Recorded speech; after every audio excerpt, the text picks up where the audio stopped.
రెండోది గవర్నమెంట్ చెప్పింది అప్పుడు ఎలక్షన్ ముందు వీళ్ళు చెప్పింది ఏంది, ఎవరైతే వెండర్స్ ఉన్నారో వాళ్ళకి చట్టబద్ధత తెస్తామని చెప్పారు. కాబట్టి ఆ పేదవాళ్ళ జోలికి పోవద్దని మేము రిక్వెస్ట్ చేస్తాం.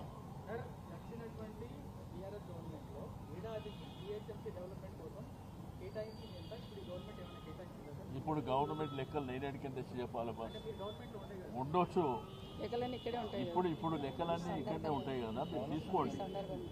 మేమేం ఖర్చు పెట్టినామో ఏడాదిలో వాళ్ళేం ఖర్చు పెట్టారు, వాళ్ళ దగ్గర లెక్కలు ఉంటే తీసుకోండి. ఎన్ని రోడ్లు వేసినాం, ఎన్ని అండర్ పాస్, ఎన్ని స్కైవేలు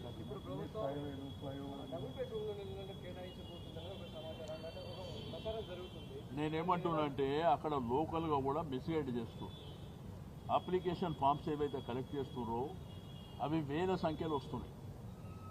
రెండోది వీళ్ళు వెరిఫికేషన్ చేస్తామన్నారు, ఇంకా టైం ఉంది కాబట్టి చేస్తామన్నారు, చేయమని చెప్పినాం. వేల సంఖ్యలో అప్లికేషన్లు వస్తున్నాయి. అక్కడ ఇన్లే లేవు. ఆ లోకల్ ఆఫీసర్స్ ఏంటంటే కొంతమంది అక్కడక్కడ మీకు ఆల్రెడీ ఇల్లు శాంక్షన్ అయిందని టిక్కు చేయడం, ఫోటోలు పెట్టడం, ఇటువంటి ప్రాబ్లమ్స్ ఉన్నాయి. అల్టిమేట్గా ఆ ప్రాబ్లం వాళ్ళే ఫేస్ చేయవలసి వస్తుంది.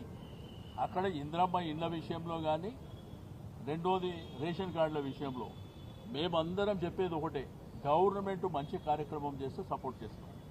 ఎందుకంటే ప్రజలకు సంబంధించింది, పేద వర్గాలకు సంబంధించింది.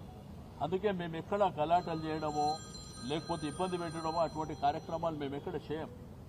మేము చెప్తుంది ఏంటంటే ఉన్న ప్రజలకు మీరు ఇందిరమ్మ ఇండ్లు ఇస్తే సంతోషం, రేషన్ కార్డు లేని వాళ్ళకందరికీ రేషన్ కార్డు ఇస్తే సంతోషం. రెండోది నిన్న